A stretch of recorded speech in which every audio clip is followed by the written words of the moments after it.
গোটা পৃথিবীর মধ্যে সবচেয়ে বেশি ফিশ সস তৈরি করা হয় ভিয়েতনামে, যেখানে ভিয়েতনামিরা তাদের রান্নার প্রধান উপাদান হিসেবে এই ফিশ সসকে গুরুত্ব দিয়ে থাকে। ওমেগা-3 ফ্যাটি অ্যাসিড অর্থাৎ ফিশ অয়েল আমাদের শরীরের জন্য অত্যন্ত গুরুত্বপূর্ণ একটি নিউট্রিয়েন্ট, যা শুধুমাত্র মাছের শরীর থেকেই পাওয়া যায়। এই ফ্যাটি অ্যাসিডের হারভেস্টিং করা অত্যন্ত কঠিন কাজ, কিন্তু বর্তমান সময়ে যেমন টমেটো সস সহজে পাওয়া যায়, ঠিক একই রকমভাবে মাছ থেকেও সস তৈরি করা হচ্ছে। ফিশ সস তৈরি করার জন্য শুধুমাত্র দুটি প্রধান উপাদান প্রয়োজন হয়। প্রথমত প্রচুর পরিমাণে ফিশ অর্থাৎ মাছ, এবং দ্বিতীয়ত উন্নত মানের লবণ। ভিয়েতনামে অনেক ইন্ডাস্ট্রি রয়েছে যারা তাদের ট্র্যাডিশনাল পদ্ধতি অনুসরণ করে ফিশ সস প্রোডাকশন করে থাকে। এভাবে তারা মোটামুটি 100 বছরেরও বেশি সময় ধরে ফিশ সস তৈরি করে আসছে, যার ফলে ভিয়েতনাম বিশ্বের সেরা ফিশ সস উৎপাদনকারী দেশ হিসেবে পরিচিতি পেয়েছে। ফিশ সস তৈরির প্রক্রিয়া শুরু হয় সমুদ্র থেকে। ফিশারম্যানরা ছোট ছোট নৌকা নিয়ে সমুদ্রে চলে যান এবং এই কাজ বেশিরভাগ সময় রাতের বেলায় করা হয়। নৌকাগুলোতে ব্রাইটযুক্ত লাইটগুলো লাগানো হয়, যার ফলে মাছগুলো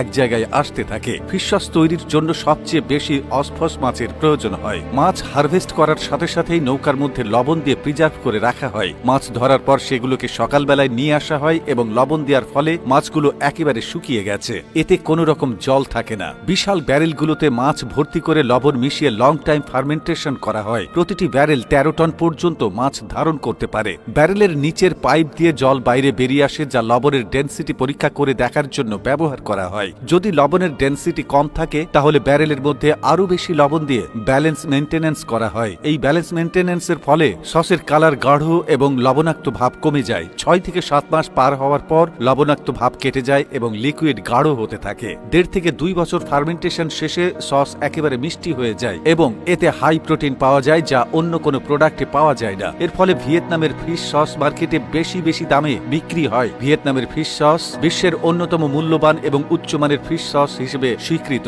যদি আপনি কোনোদিন ভিয়েতনামে যাবার সুযোগ পান, তাহলে দেখবেন সেখানে বিশ্বের সবচেয়ে বৈচিত্র্যময় খাবার পাওয়া যায়। ভিয়েতনাম ছাড়াও থাইল্যান্ড এবং চায়নাতে ম্যাক্সিমাম বৈচিত্র্যময় খাবার দেখতে পাওয়া যায়, কিন্তু ভিয়েতনামের ফিশ সসের স্বাদ এবং গুণমান অন্য কোথাও পাওয়া যায় না। এই তথ্য পেয়ে কেমন লাগছে তা অবশ্যই নিচে কমেন্ট করে জানাবেন। বন্ধুরা, ভিডিওটি যদি ভালো লেগে থাকে তাহলে একটি লাইক দিন এবং আপনার ফ্রেন্ড ও ফ্যামিলির সঙ্গে শেয়ার করে দিন। আজকের জন্য এটুকুই। আবারও দেখা হবে নতুন কোনো ইন্টারেস্টিং ভিডিওর সাথে। ততক্ষণ পর্যন্ত ভালো থাকুন। ধন্যবাদ সবাইকে।